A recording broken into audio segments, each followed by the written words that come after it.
welcome to another episode of Classic Dallas Cowboys Talk. I am Sean Farrell.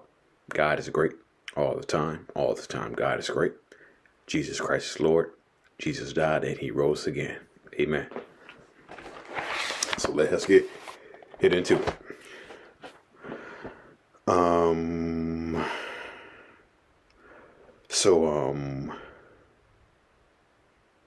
Barry Switzer in the 1994 NFC Championship game.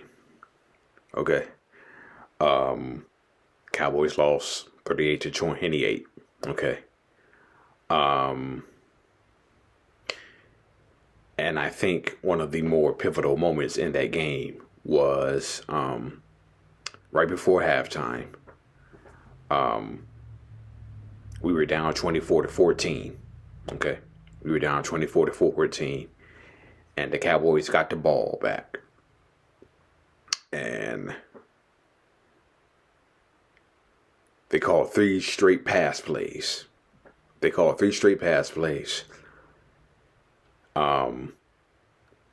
all incomplete. Steve Young hits Jerry Rice for a touchdown, 31-14 at the half. And man.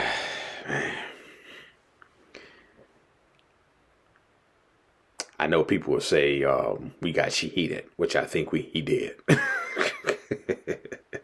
We all know we got cheated out of a penalty by that Deion Sanders holding call on Michael Irvin. We got cheated out of that hat. Okay.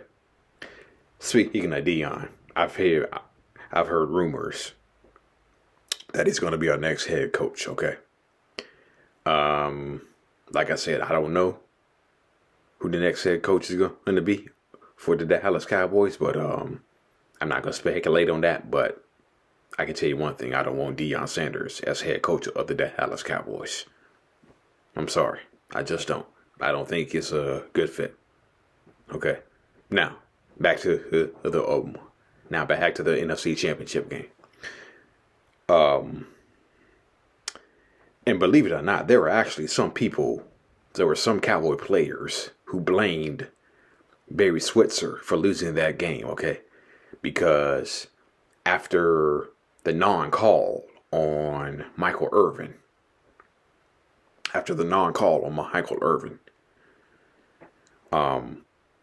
Barry Switzer got so pissed. Barry Switzer got pissed. In fact, Barry Switzer got so pissed that he actually bumped a ref. Accidentally. Well, who knows if it was accidental or not, but he did end up bumping a referee, and Cowboys got flagged for it, and Aikman got sacked by Tim Harris, and that was pretty much the end of the three-peat attempt for the Cowboys, which the Kansas City Chiefs, as we speak, are attempting to do right now. Okay. There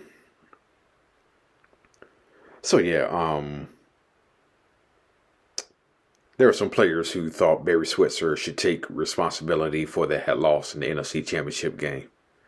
Well, let me just say this: did Barry Switzer throw the ball to Eric Davis like Troy Aikman did on the first opening possessions of the game? No. Did Barry Switzer force Michael Irvin to fumble when he caught a pass? No. Did Barry Switzer fumble the football on the kickoff like Kevin Williams did when the Niners were up 14-0? No. Okay. Barry Switzer's not responsible for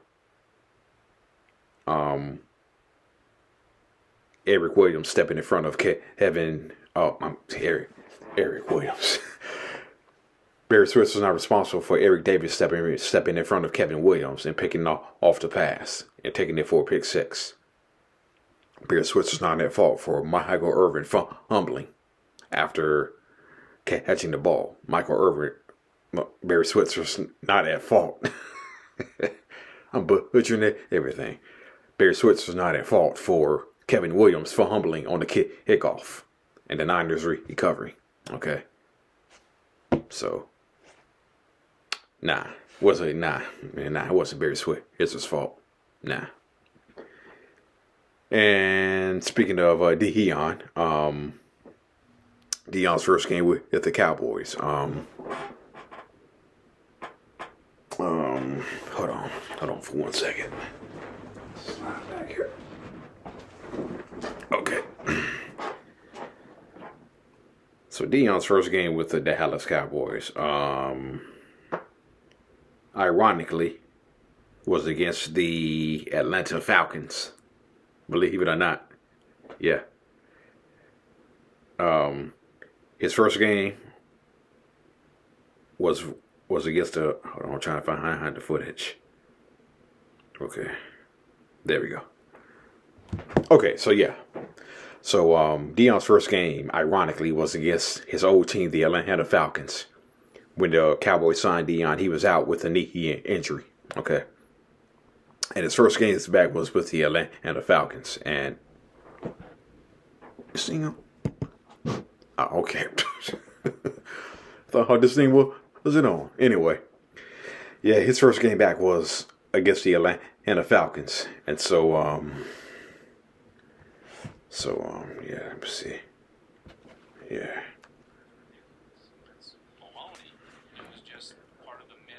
Okay. Madness of what being around that era of America's team was all about. The 7-1 Cowboys came to Atlanta, where Deion Sanders made his long-awaited debut against the team that originally drafted him.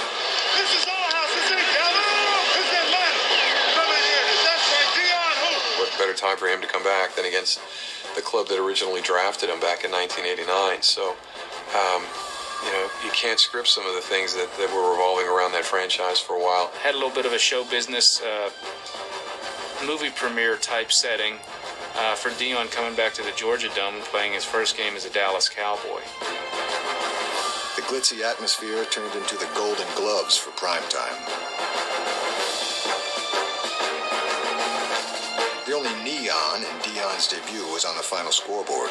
Here's a deep drop for Aikman. First in, pump fake, going way down the field for Michael Irvin, bumping and grinding at the ball. He's got us the ball. Touchdown, Cowboys. So that was Deion's debut right there. Okay. Now, what they didn't show was the fact that he got beat on his first play for a 11-yard reception. Okay. The second time he batted the ball all down. Okay.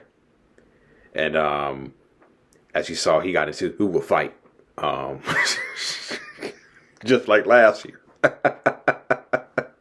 Just like last year. When he got into a fight with Andre Rison, right? So that was Deion's first game with the Dallas Cowboys.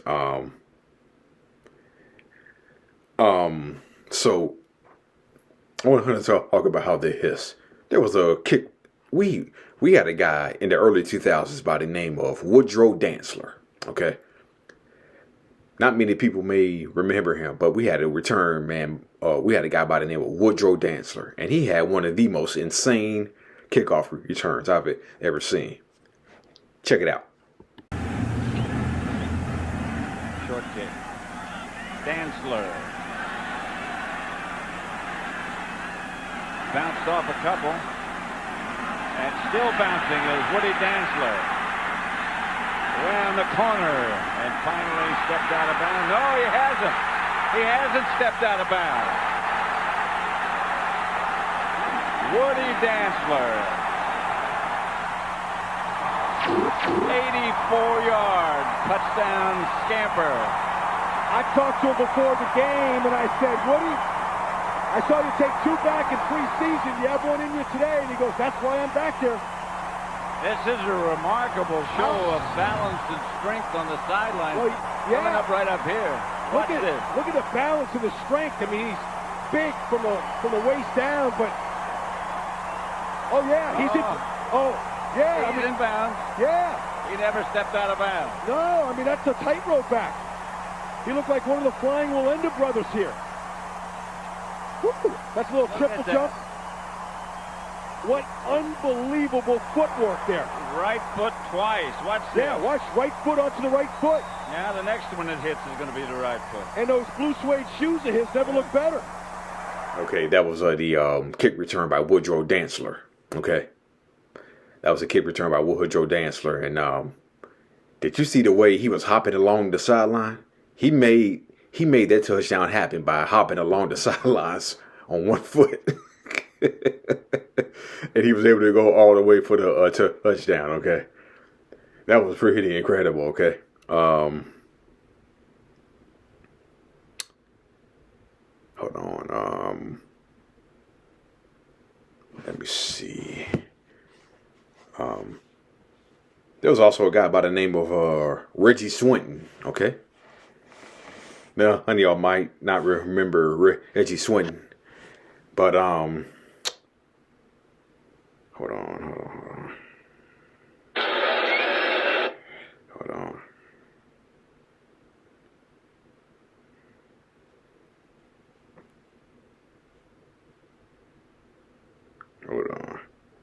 Give me a second. The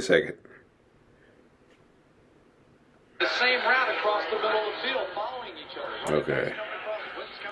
It's coming about. Route by the Cowboys, but they had enough time. Okay. No, not that one. Okay. So while I'm waiting for the highlight to come up, Reggie Swinton was one of the best return men we had in the early part of the. Oh, here it goes right here. Yeah. So Reggie Swinton was one of the best return men of their was the Cowboys' best return man during the early part of the new millennium. Okay. By the way, did I mention that we really hate the Philadelphia Eagles? Okay. Us Cowboy fans, we really hate the Philadelphia Eagles. Okay. And they were this close to losing to the Rams. Okay. I really hate the Philadelphia Eagles. I really hate the Washington Redskins. Okay. So, yeah. So, needless to say, I won't be watching the NFC Championship game. Okay. Because I really don't care. I really don't care. I will be watching the AFC Championship game though. Because why? Because I really don't care. Anyway, back to Reggie Swinton. Okay. So, Reggie Swinton probably had the longest kickoff return versus the Eagles. And I think this was either 2001 or 2000. It might have been 2001, but here it is. That hamstring problem. He'll get the return from the goal line. Got a little opening. See how good that hamstring is. Say goodnight. Reggie Swinton, 100 yards for a touchdown, Cowboys.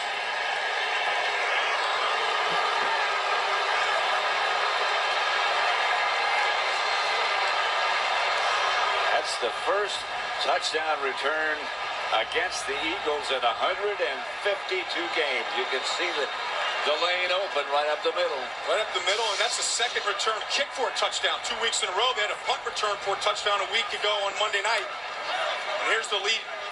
Just jumped right through there. Yep. Fresh legs of Reggie Swinton, and he was really a Friday decision. I mean, a guy that had been struggling with the hamstring problem, hadn't played this year. I think Andy Reid needs a few more sleep. You notice how the old school Fox NFL Sunday had, whenever they scored, they were like, it would kind of be, nice if they brought that touchdown sound back. When player here scored a touchdown. So that was a Reggie Swinton. And then there's Alexander Wright. Okay. Alexander Wright. Last game of the season against the Atlanta Falcons in 1991. this is what Alexander Wright did when the Falcons kicked the ball off to Alexander Wright. This is what he did. Here it is.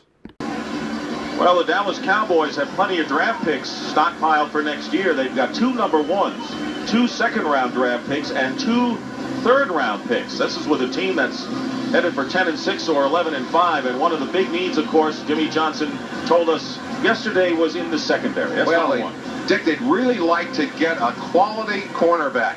They'd like to be able to play some of the schemes that the Washington Redskins use, for example, where you can say, okay, you take that good receiver from the other team and shut him out, just take him away, as Darryl Green does against them when he lines up on Michael Irvin. Or it's supposed to work that way. It didn't go that way the last time. Norv Johnson will kick off. Alexander Wright, one of the 2 men back deep for the Cowboys. 14-14 the score, and a kick into the end zone, and Alexander Wright, after a quick hesitation, runs it out. And Alexander Wright may go all the way.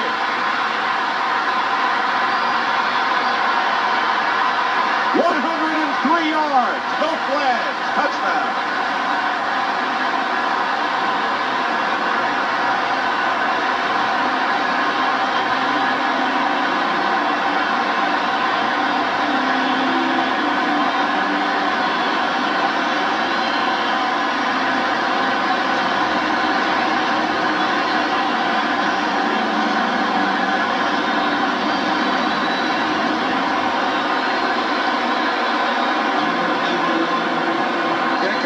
That brief hesitation in the end zone, I think some of the Falcons looked up.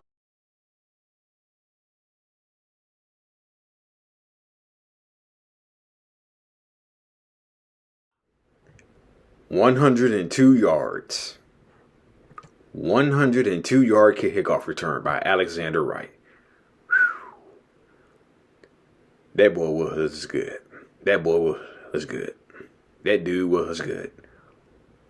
He was good on kickoffs. Okay. I don't think we really saw him as a wide receiver, because Kelvin Martin and Michael Irvin were behind him, were in front of him. Okay. So, and plus you also had Alvin Harper too. So there you go. So you had Aikman. You had Irvin, you had Kelvin Martin, Alvin Harper, then you had Alexander Wright, who was basically buried behind those 3 right there. Michael Irvin's first 100-yard game in his rookie season came against the Washington Redskins, okay? Irvin's first 100-yard game. He had 6 catches for 3 touchdowns and 149 yards, okay? Yeah. That was Michael Irvin's first 100-yard game of his career. And the first of many more. All right? And finally, Troy Aikman versus Norv Turner. Okay? Boy. Jeez.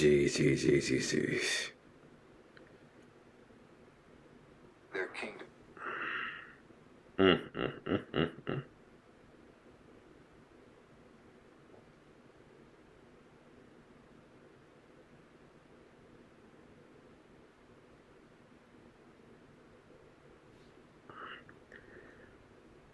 All right.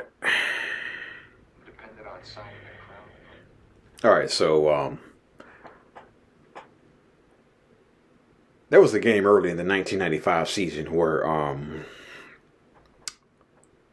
the Cowboys played the Redskins at the old RFK stadium. I think it is. I think it was called RFK. So the Cowboys lost the game. Troy Aikman got injured during that game, and he was accused of playing soft because Norv Turner was on the other side. Okay, he was accused of playing soft because of Norv Turner was on the other side. And it was one of the stupidest things I have ever heard, okay? One of the stupidest things I've ever heard. Hold on.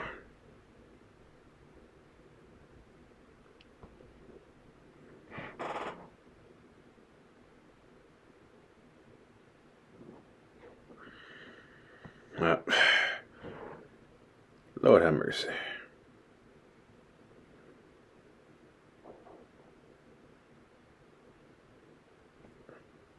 Okay.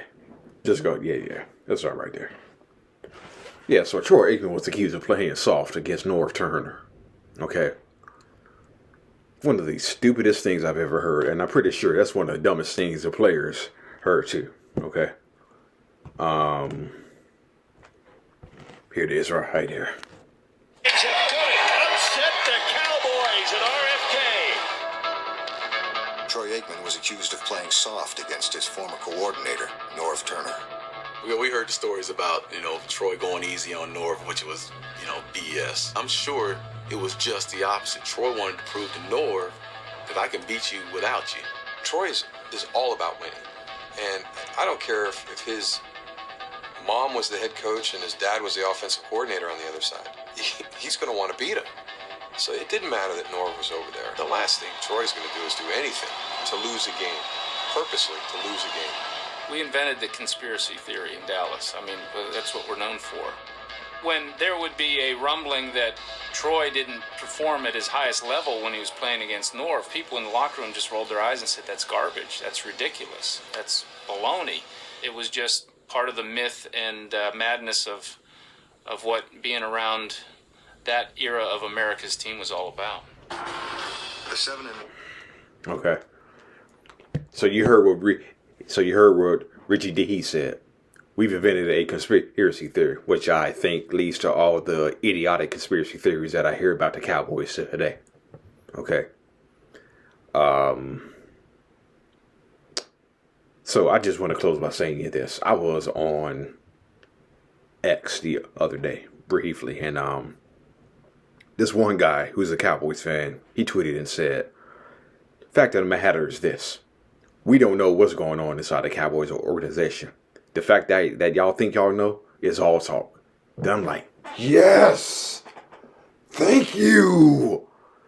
A Cowboys fan who gets it. It's just like Jim Mora said. You think you know, but you don't know. And we don't know. That's just fact, okay? Anyway. I'm done. May God bless y'all with me. Any blessings. I'm out. How about them Cowboys?